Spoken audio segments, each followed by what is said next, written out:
Hey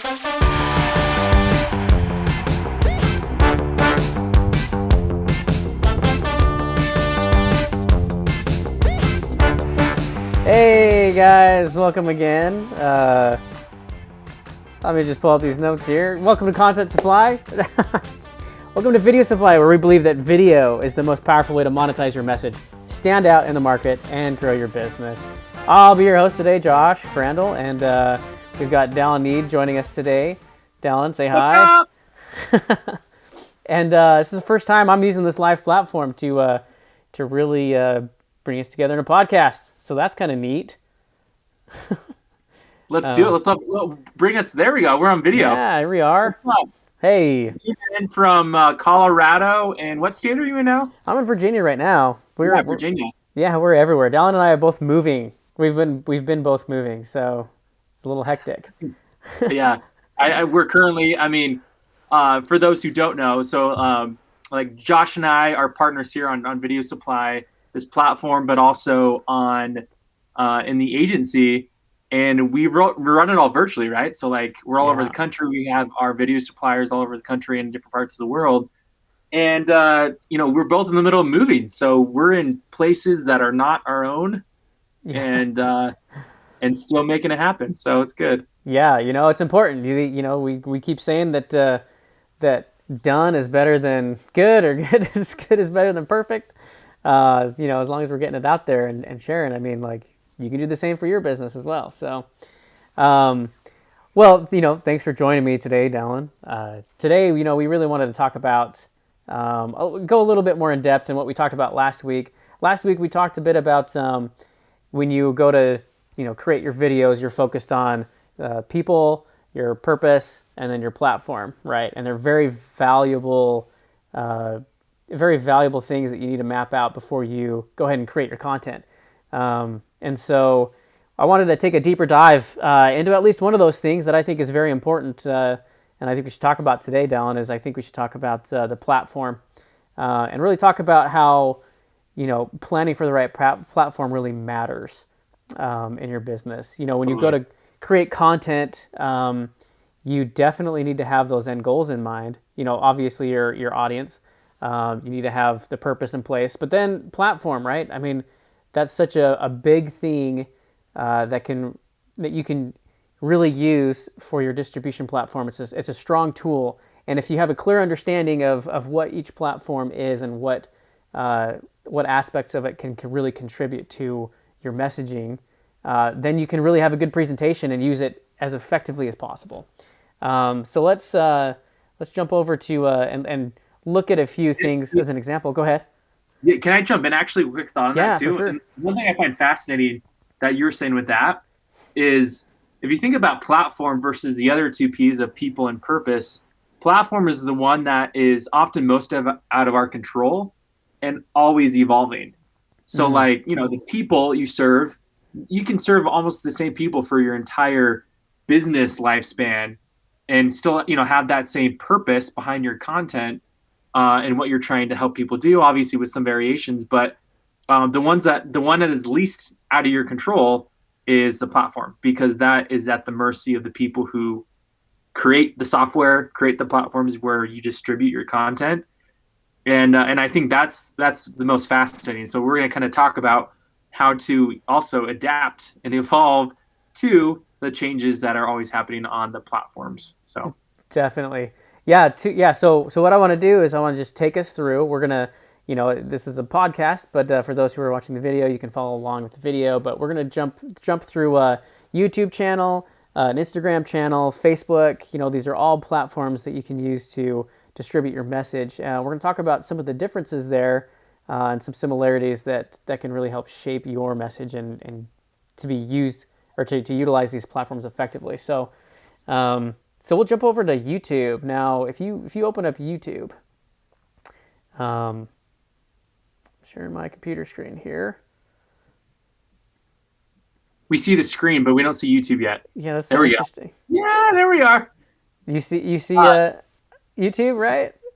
Pulling up YouTube. Not yet. I think you have to pull it on the screen. Oh, geez. Oh, there it is. Hey, look at that. First time for everything. Okay. So yeah, we're looking at our or at the content supply uh, YouTube channel here, and right off the bat, let's talk about YouTube and its platform, right?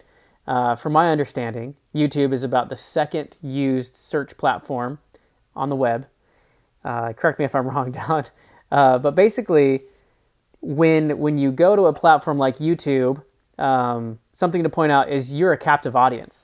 And what I mean by that is that other platforms such as Instagram or Facebook, if you're just cruising the newsfeed, then things are going to present themselves most likely as opportunities.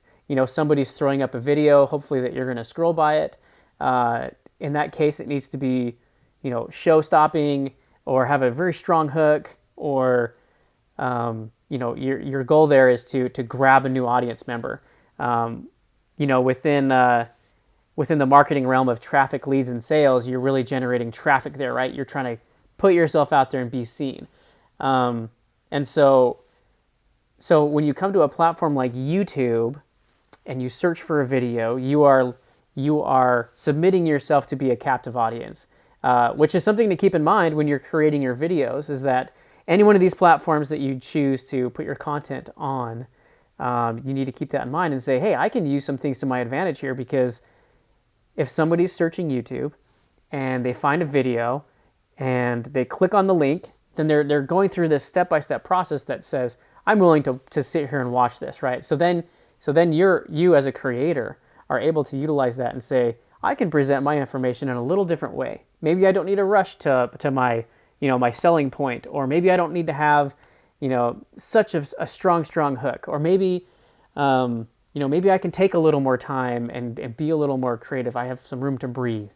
And I say that because a lot of times we get caught up with, like, oh, maybe my videos can only be, I think back a couple years ago, I heard it all the time where it said, okay, your videos need to be 2 to 5 minutes long. They can't go over like 5 minutes. That's just the most dreaded thing out there. Does that sound right, Dallin? Yeah, you hear so many different mixed messages around the length of the videos, and people often ask that. Mm-hmm. Where, and even to that regard, Josh, like, I feel like that question, there's more to, like, that's under the surface, right? The Yeah. iceberg, right? You only see the tip of the iceberg. When people are asking how long a video is, it's them trying to put a box to their like a limit to their creativity, or a Mm-hmm. limit to the message, where for sure, like, the algorithm favors certain lengths better than others. But oftentimes, the same principles hold true that Josh already referenced as far as hooking your audience. Yeah. If you can't hook them early on, then they're not the right audience for you, and they'll jump off to go watch some other video. It's that limited attention span, and so YouTube is that unique platform where, to me and many people, we see it like it is. It's a streaming platform, like as if you're watching Netflix or Disney Plus, where you can go consume your episodic content, but from everyday people that you don't necessarily get on these other platforms. And it's a library of your content versus a news feed of your content. Like, every Mm-hmm. other platform out there is essentially a news feed. It's not that you can't find people's old posts like IGTV or Facebook Watch videos, but they're a lot more harder to find, and they're not indexed the same way that YouTube does. And that's where, like, we just barely started shifting and putting a focus after all this time doing it for other people. We're starting to focus now, the start of 2020, like, what, we're a month into putting really any content effort into our own YouTube strategy, because now it's all about the long-term play, and also not to be reliant on the changing platforms out there, where there's becoming progressively more limitations for other platforms. Like, hopefully YouTube doesn't get terribly limiting, Mm-hmm. beyond 2021, but there's always going to be a lot of power in getting yourself far more searchable, both in the short term and the long term of your business. Yes, definitely. And yeah, no, thank you for that, Don. There's you mentioned the algorithm and how really there is an algorithm with YouTube and with really any social media channel that can really, some people find it a curse, or they curse at it, but some people understand that the algorithm can be a very beautiful and usable thing. And it might be looked at wrong in many lights, because nobody said it was easy, right? But yeah, if you're a content creator and you're putting constant content out there, then that algorithm will recognize and bring you up. The power that YouTube has as a platform that Dallin was talking about, like being a Netflix, you're coming there, you're submitting yourself to be an audience member, and then really, if you're creating content for YouTube, it really allows you to broaden your, to really open the book and really give a lot of content on there.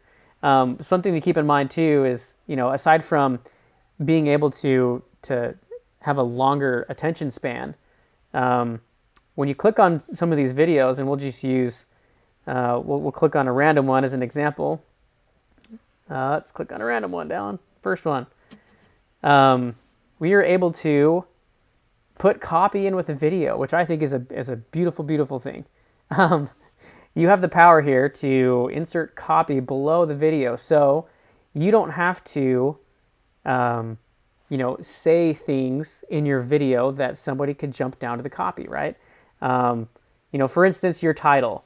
We have a thumbnail that we're working with. We've got a title on the video. You don't have to, in your video, actually, mention a title or state the purpose to the nth degree or whatever, because you can utilize the copy below the video to be able to tell part of that messaging story. And, along with that is the ability to, just like we're looking at this video here with some links at the bottom. If you're marketing a product, you can post links to the products and, make money that way, or your own links.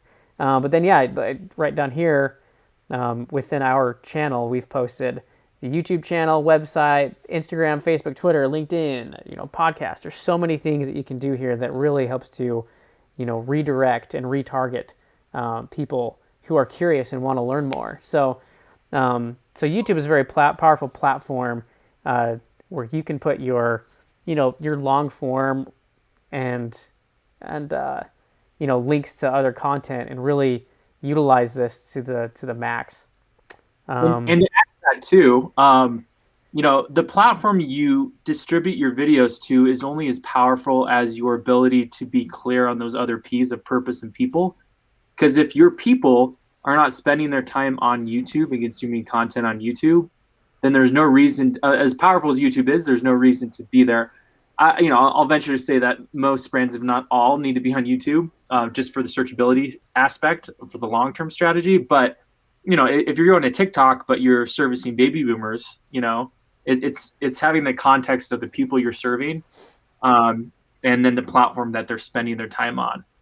And the same thing with purpose too. Like oftentimes once you understand the purpose of your video, like if your video is to educate people on your product, then you're not necessarily going to, that is those who say pay for it. If like it's an online course, then that's not necessarily going to live on YouTube because you want people to pay for it, right? So like you may be hosting that on more private distribution platforms like Wistia or Vimeo, which provide more customization to keep it more private and just provide more of those customizations there. So it's understanding exactly what is that platform, or it could be even more private, right? Like Josh, through our company, we service different government agencies, and they require even more security and privacy to their content, and it's a very niche audience who watches it, and so understanding not only like the sizing and formatting that video for that platform, but yeah, like the audience and how they're going to consume it. And sometimes that allows you the opportunity to not have to worry maybe as much about the algorithm, but more about the message and like, hey, does this need to be a 2-minute message or a 2-hour message? And understanding like the relevancy of that in the platform, because it comes in many forms, whether people are getting it for free or having to pay for it. So I mean, adding to that for sure is like YouTube is definitely for everyone. I would venture to say for a long term play, but yeah, understanding the people and the purpose behind it for sure. Oh yeah, totally. Yeah, that can never be left behind, right? I mean, and I think in the upcoming episodes we'll do a deep dive on people, we'll do a deep dive on purpose, and how it all ties together, and why that's you know so important because they're each very different topics that you can go so far into. Um, let's jump over to uh, Instagram. So let's talk about Instagram a little bit and how it differs, right? And what to keep in mind if you're going to be creating for Instagram. Now obviously, Instagram has grown over the years to, it's really gone from strictly photos. They started to introduce videos, and then I think, man, I'm feeling old while I'm talking about this, Dallin, because I remember back in the day, I don't think Instagram lets you post anything besides a photo. Yeah, Am video I really right? was here, but they've really exploded. And I think after Facebook bought Instagram, and they're adding a lot more features, honestly inspired from other platforms like TikTok or Snapchat, where Instagram stories came because of Snapchat, I believe, and IGTV came because of probably a mix of Snapchat, or IG Reels is from TikTok, and the styles there. And so they're catering to what like is becoming popular, but it's working. Like, and they put a lot of attention to the IG Reels. So like the features of video are still newish, but yet growing so rapidly that, just to keep up on the features and opportunities alone, if you don't, you can be left behind, and it's constantly adapting. So like you look at our feed and you're like, oh, we only have 590 followers at this point in what, February Yeah. of 2021. Hmm. And that's, it's an interesting thing to discuss because, understanding that you don't, need to have hundreds of thousands of followers if none of them are your buyers, right? So like we focus on strictly serving our main buyers, and a lot of our agency work has been so high end that we've put all the focus on our clients' businesses, and now we're shifting that to be our own business, right? Becoming a client to our own services to understand the people, platform and purpose in a larger way. So you'll see a lot more growth from us over the coming months and years. Yeah, for sure. Yeah, no, and it's and you really again it goes into the platform is a tool that you utilize for what you need it to do for you and maximize its effectiveness based on the return that you're getting from that time investment or money investment to that platform. Yeah, so just like you said, um, yeah, I mean, yeah. When you let's talk about some of the messaging that you can gear towards posting on Instagram. So we're just gonna take a quick scroll through ours and really, you got to keep in mind too that at least for myself, I jump on Instagram and I'll scroll through, I'll scroll through the feed to see what's new. If I'm extra bored, a lot of times I lean more towards the stories so that I can see who's up to what and Updates. what's Yeah, that? totally. And I would say, yeah, real time updates, but also the feed. Instagram's not favoring the feed much anymore. Like you don't Yeah, see the kind of engagement you used to with just the simple feed alone, and that's where a lot more focus is in the reels and the IGTV yeah, and the so definitely. which is video, right? Like that's the video piece of it. Mm-hmm. Yeah, and so if I find myself for my purposes on Instagram or to share maybe perhaps some of my reels or show off the work that I've done. But then if I really want to keep my audience updated as to like, hey, what's the here and now? It's a story, right? And I think that if you're a business and you're putting information out there and advertising, that's something you're going to end up relying on as a lot is throwing up Instagram stories. I think, and I could be wrong, but I think that Instagram is favoring reels right now.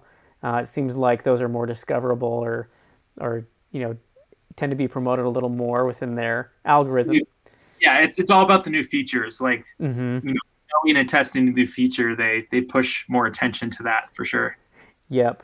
But let's shift gears there and just talk about how to utilize Instagram as an effective platform for your content. And I think for the long term, the things that you want to either show off or information that you want to have always readily available, I think you post those in your feed. And I think that when somebody can come to Instagram and go to your channel and look at your stuff, it's almost like a portfolio. If you're in the video world or the art world or photography world, you put together a portfolio to show to a client and say, hey, here's what I'm capable of, right?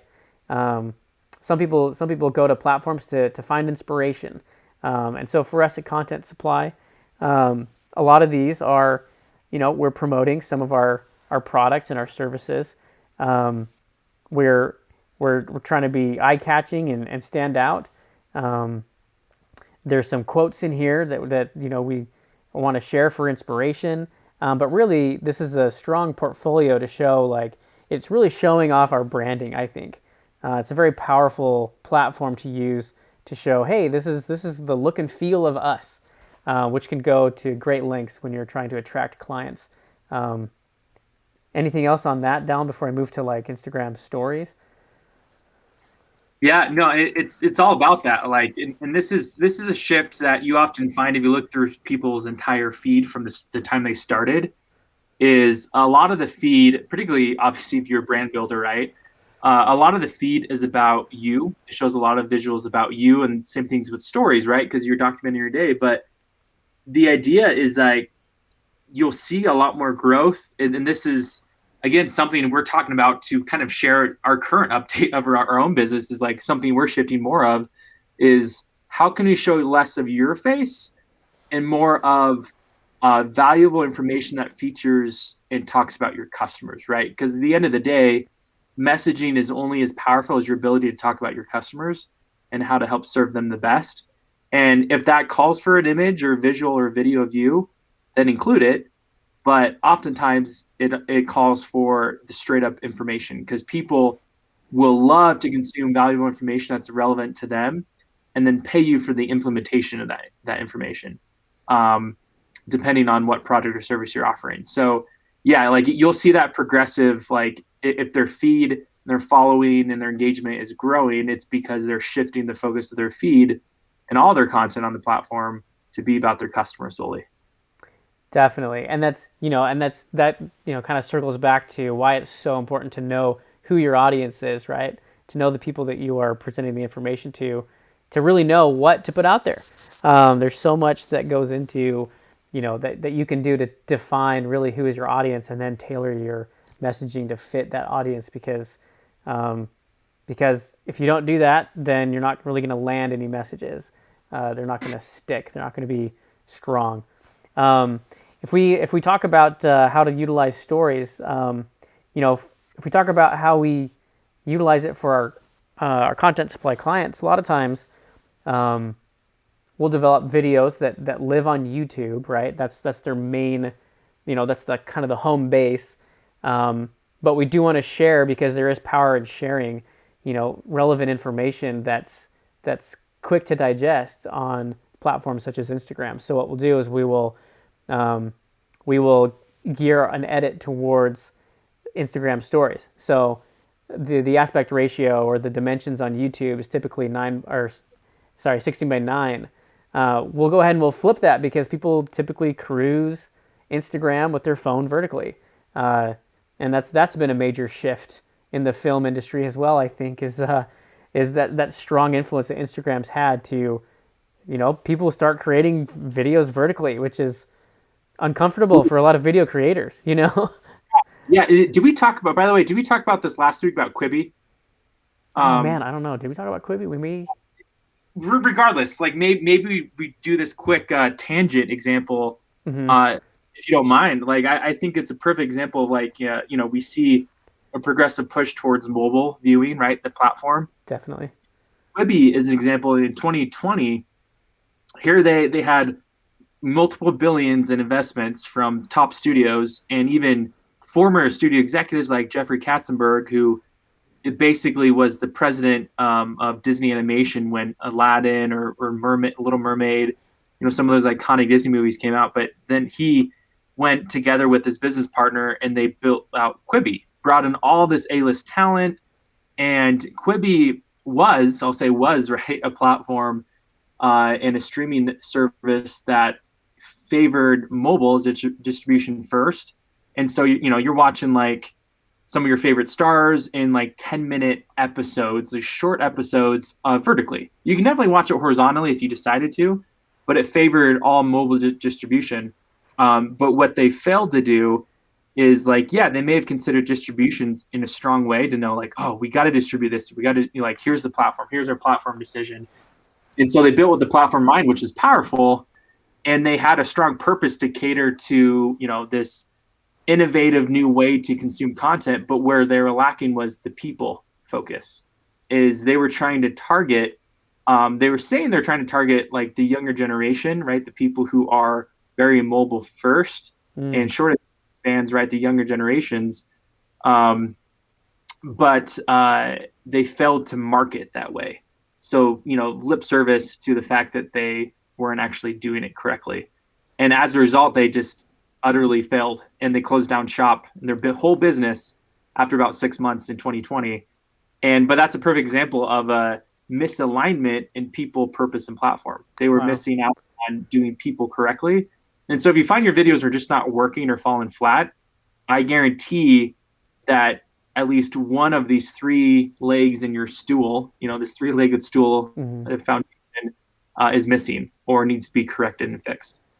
And so that's a perfect example of that. And so, yeah, mobile distribution is definitely the way to go. But I believe there's still no harm in creating horizontal videos. Like there's always going to be a time and a place for that. And YouTube still obviously heavily favors that. But YouTube, Instagram is definitely huge on vertical videos and understanding like how can I prepare a way to mobily view my videos in a way that engages customers the best. Definitely. Yeah. And I think that it's been fascinating to see that shift in the whole video world to me. Like maybe, let's entertain vertical video. And man, they just, I've shot on a lot of Canon products and they came out with a new Canon C70 camera that now has a mount on the side of the camera where you can literally take the camera and move it vertically and mount it to your tripod so that. Well, and you can literally like inside of different cameras nowadays, like all these amazing digital video cameras, cinema cameras, you can choose to show you like a cropped frame. Mm-hmm. Like you can still film obviously in the full frame horizontal format, but then it kind of adds like a temporary view of like what it looks like when it's going to be cropped. So you can frame your subjects and do your framing correctly for, hey, if you're doing square distribution, which is often most popular for Facebook right now, or if you're doing vertical for Instagram or for Snapchat or TikTok, that. So it's just fascinating that the platforms really guide the changes in strategies, for at least for the production and the post-production strategies that often need to go into video is, the technology adapts to the platforms. So platforms definitely, as we said from the onset, they definitely dictate a lot of evolution and pivots and changes that you have to make to your video strategy, at least from the creative side. Definitely. Yeah. And, that's totally 100% correct. So let's talk a little bit about like how to utilize this platform then, in its best way besides the what's it called? The feed, your portfolio, what we've talked about. Let's talk a little bit about using your content within video supply, or sorry, within Instagram stories, Dallin. Man, I can't get my thoughts together today. I too. I mean, videosupply.com. Right? You can go learn about how to create your curated, amazing branded feed of video content for your business. But yeah, for Instagram. Yeah, we're not product pitching at all right now. No. Yeah, that was shameless. No shame. Yeah. So Instagram stories. There's power in being able to tap into a story and to view something that, it's kind of funny because you spend a lot of time in some cases creating this content that you're going to put up for 24 hours, but I think the Instagram platform is so geared towards, you know, you can choose to have your long form content in the feed, but really you can say what's relevant in your stories. There's a lot of power in that, and saying, keeping up and being relevant. But we really, to continue on that thought that I had was, we typically for our clients, they want to put stuff on Instagram, and so what we do is we'll frame the video to be vertical. So we'll switch up the aspect ratio. We'll crop in. We'll take into consideration during our shoots to say, all right, this is going to be an Instagram story. So let's go ahead and add in any language that's going to be geared towards Instagram, right? You don't swipe up on YouTube. You don't swipe up on Facebook, but you can swipe up within a story. Do you swipe up on Tinder? Pardon? What's that? Do you swipe up on Tinder? I never used Tinder. I haven't used it. Yeah, I think I was a little ahead of that time too. But yeah, you can swipe up. So if you're creating a video that you're going to share on YouTube, you're going to share it on Facebook, you're going to share it on Instagram, take some time and say something. Wrap it up in a different way, shape, or form, so that that, hey, on YouTube you're going to say, hey, click here to subscribe, or ring the bell, leave a comment, etc. On Instagram you're going to say swipe up to learn more about this. You can really gear those into your shoots because that you're going to rely on separate platforms for a different purpose. So within creating content for something like Instagram stories, knowing during your shoot that you're going to crop in, and you can say, am I going to do that in camera, or am I going to do that in post? But those are things to keep in mind while you're developing, the pre-production plans, that during production you can plan for saying swipe up, and that really makes you appear like, oh wow, they really planned for this platform. They really know their stuff, right? And so some of those things that you can plan for your particular platform to really utilize it to its fullest capability. Of course, you can repurpose just about anything if you've got the right content creator. But it is nice to be able to have that knowledge and understanding and gear things towards the correct platform. Totally. Yeah. Well, with that in mind, with Instagram or with any platform, what's incredible with what these platforms do is they make it easy for the everyday content creator to easily create content, do what they do, get their message out there, and that everyone has a camera on them at all times through their phone or their computer. And so we no longer have an excuse for not filming videos. And oftentimes the things that keep us from producing the content and video content we need is our own limiting beliefs, our fear, our fear of judgment. And it's no longer an excuse of the technology or platform, because it can be something simple. Even if you don't want to add in the graphics that say Instagram stories or reels provide, you could simply just record an Instagram story and get your message out there and still look pretty good doing it. The biggest difference that makes or breaks the effectiveness of those types of videos is, again, the relevancy of the message and the people you're talking to, and making sure like that message, right, will follow that purpose that we talk about. So, there's just so much power in your pocket with your phone that people that definitely underutilize, or the ones who overutilize, are often contributing a lot to the noise that exists online. And often, it's tricky. I've had this conversation. My brother's in an SEO heavy, like, content marketing business, and we talk about, okay, how much noise is too much noise from your brand to contribute online. Like, and oftentimes I feel like if you're just like, there's going to be noise regardless. Like, any kind of piece of content, even if it's the most valuable in the world, is technically noise in the marketplace. So it's like, how do you stand out from that noise in the marketplace? Well, you have to add a clear message. You got to add a purpose, people, and platform. But also, you got to just be willing to show up and contribute. oftentimes the ones who are loudest and contributing the most are the ones who stand out.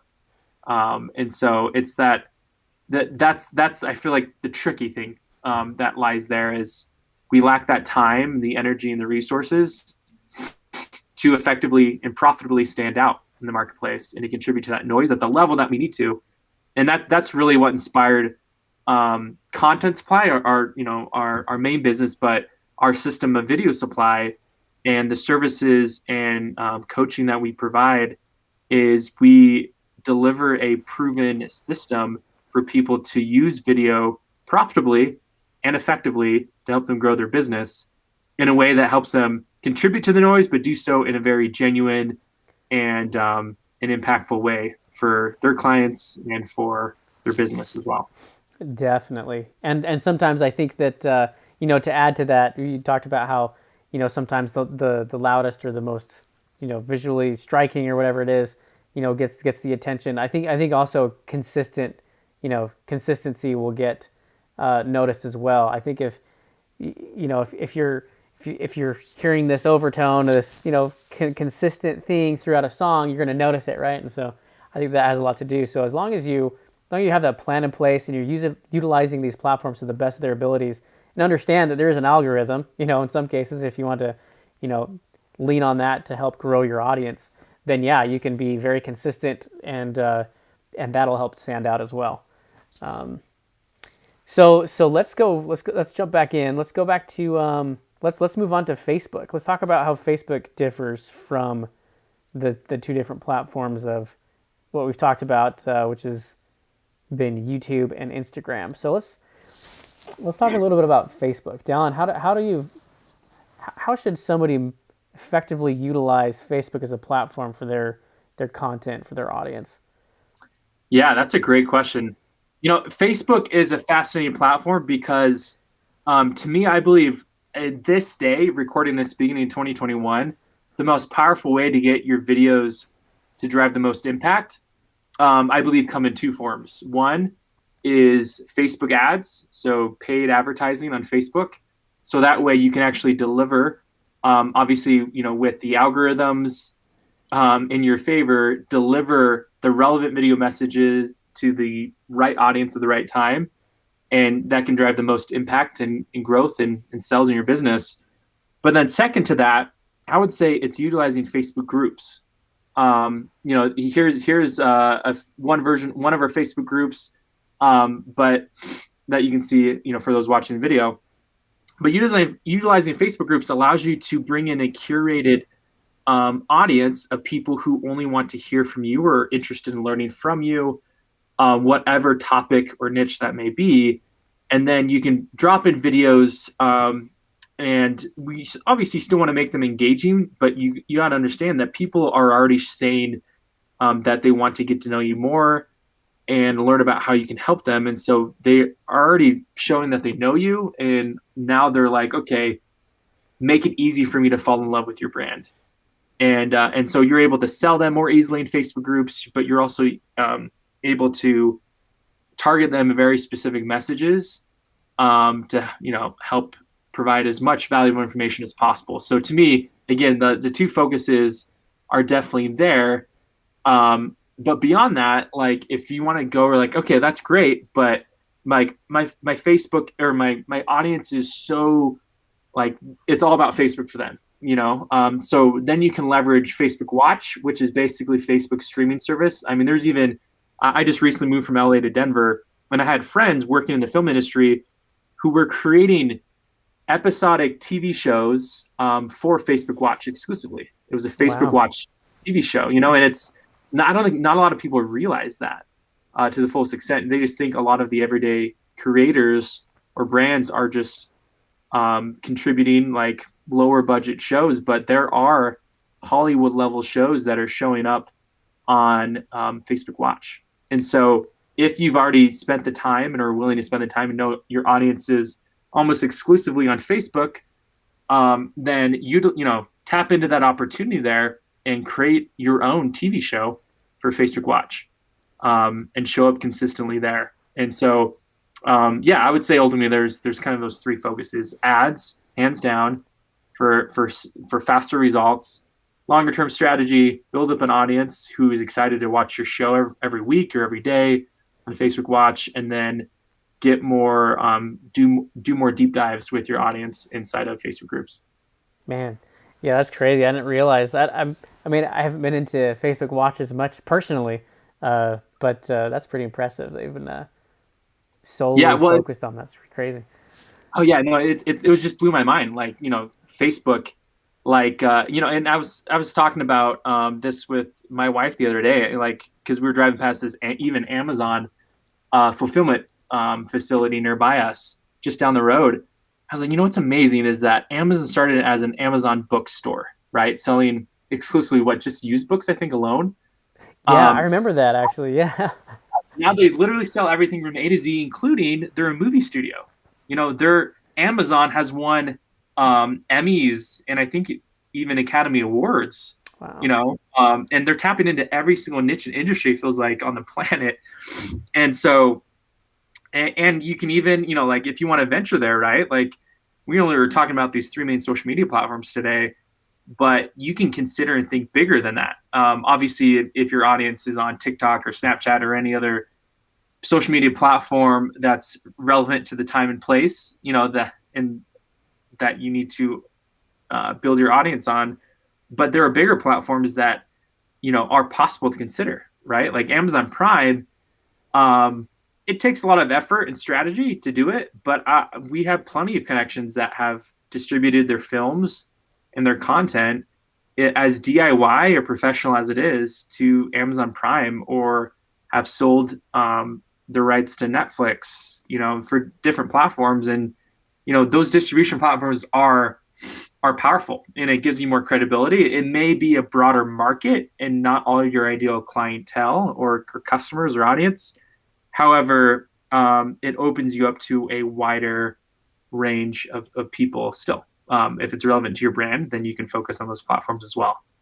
For sure. Um, but yeah, I mean, that's incredible depth, Yeah. and coverage, really, of the platforms. And we will definitely dig deeper into those opportunities of platforms as time goes on. But yeah, I mean, it really comes back down to where it all begins, right? With, like, what is my purpose of the video? Who am I serving to the people?